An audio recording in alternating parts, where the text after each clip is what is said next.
Adam from Greenleaf Terrain, tell me how you painted this ruin from the Ruins of Drakenfell set.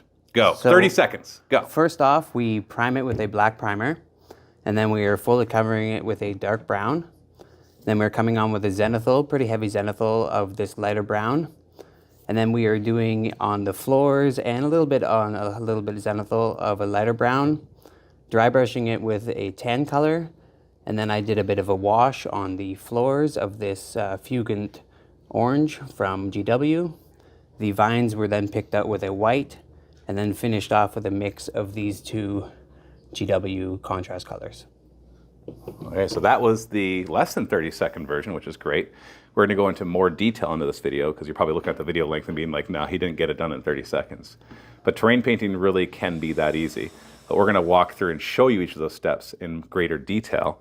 But a couple things I want to point out before we really get started. You'll notice that most of the materials here are not expensive hobby materials. They're not all using GW paints, which are great paints, but when you're painting at the large scales like terrain, you are wasting your money by using theirs. So you can just buy spray paint and craft store paint or whatever it is you have.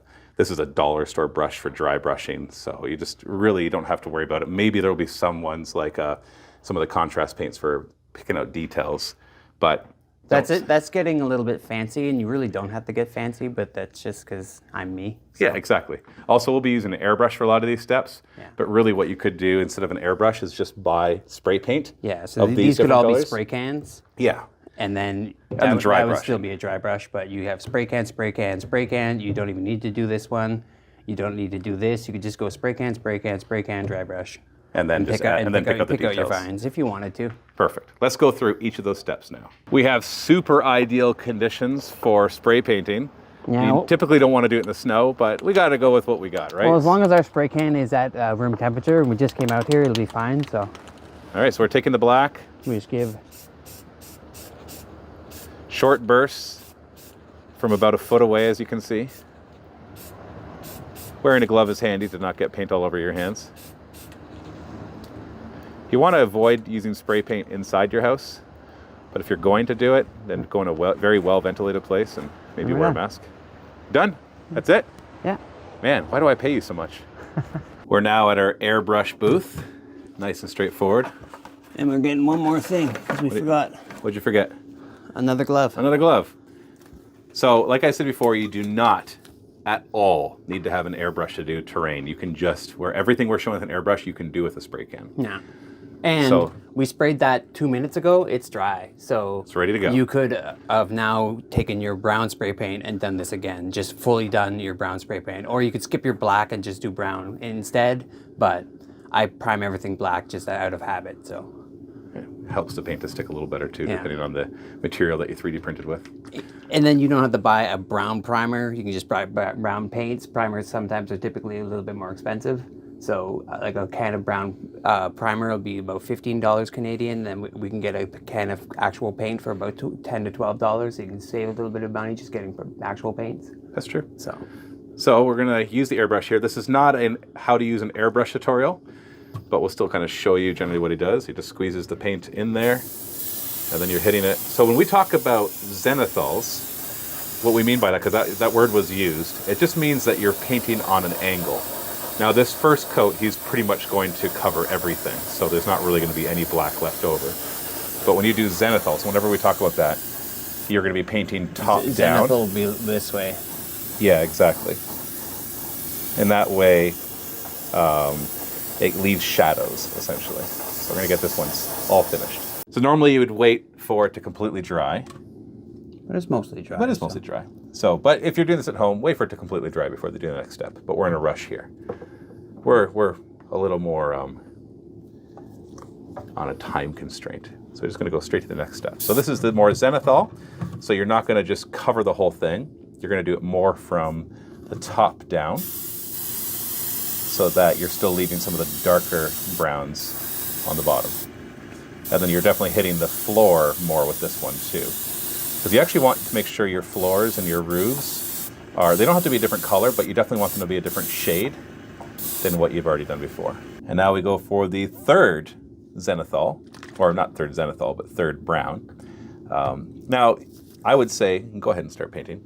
is he's going to go top down. He's going to hit the bottom a lot with it, and then just a little bit along everything else. I would say that for a lot of you out there, if you're looking at what colors you want to do, you don't have to do these browns. You could do gray, and it's the same thing. Dark gray, medium gray, light gray. But you might even find that you can skip the medium and just do the black prime, zenithal, the one gray, and then zenithal the second. So you can experiment with different ones. There's no perfect amount. And people who want to paint their terrain to the nth degree, you can do that too. You can spend a lot more time. I'm just trying to give you a quick and dirty version. So now that we had to let it dry for this one, because you don't want to do the dry brushing while it's still wet, we've got some dry brushing to do. And so you've got the paint there, your crappy dollar store paint, or a crappy brush, I should say. The paint is fine. And with dry brushing, you just do your best to get a lot of the paint off of the brush, and then you're just hitting it A bit more. with the pigments more than with the liquid. If you're familiar with dry brushing, you don't have to be quite as precise as with miniatures.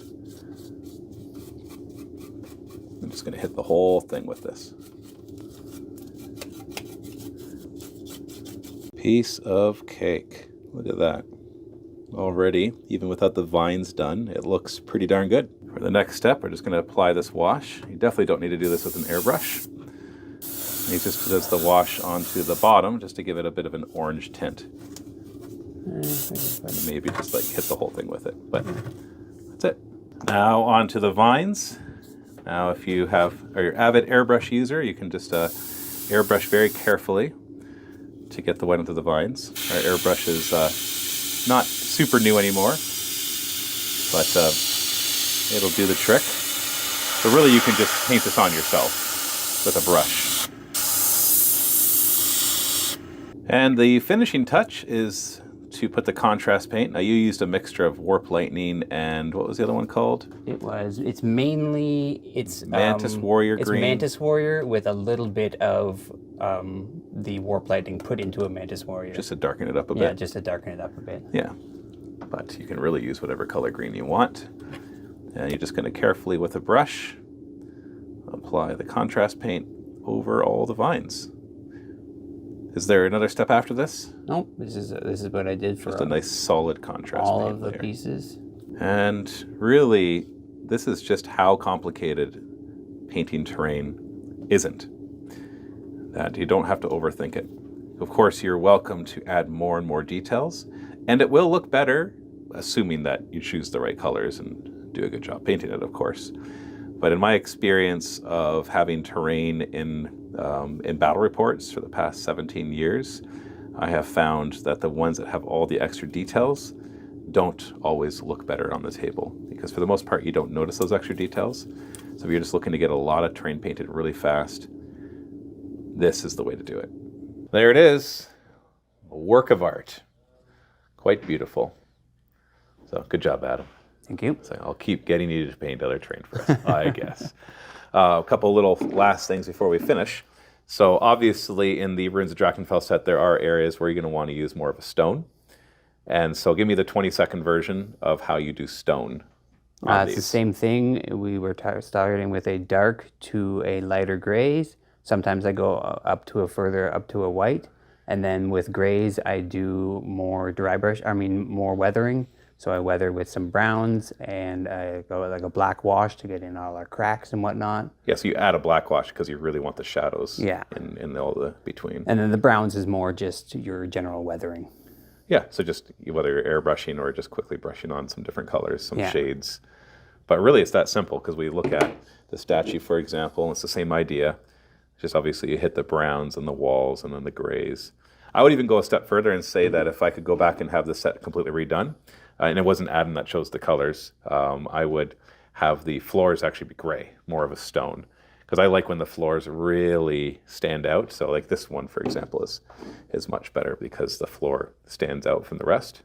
It just helps it's almost like a little cheat to make it look like you did a lot more work. We've started doing that a lot more with the sets that I've been painting for you anyways. That way the floors and the roads and whatnot are very much more distinct, for you can tell them apart from the table. Yeah, and I think that's some of the cheats you can do with painting. Is it's not so much if you're an excellent painter, it's more your choices of colors and the shades of those colors as well. I was going to say it's not always colors too. It's always sometimes it's shades going further up with their highlights just for flooring and not as far on the walls. So yeah, and don't be afraid to have that contrast, because from a distance, you want it to look a lot more obvious that the contrasts are there. Because when we look up close, we can see details, but you're often looking at a table as a whole, and that's where those contrasts are really important. yeah, and if you're afraid of going up to say something high contrast like a pure white, I do all the time, but then I wash the whites away with the brown weathering and the black washes, so it just kind of just fades away.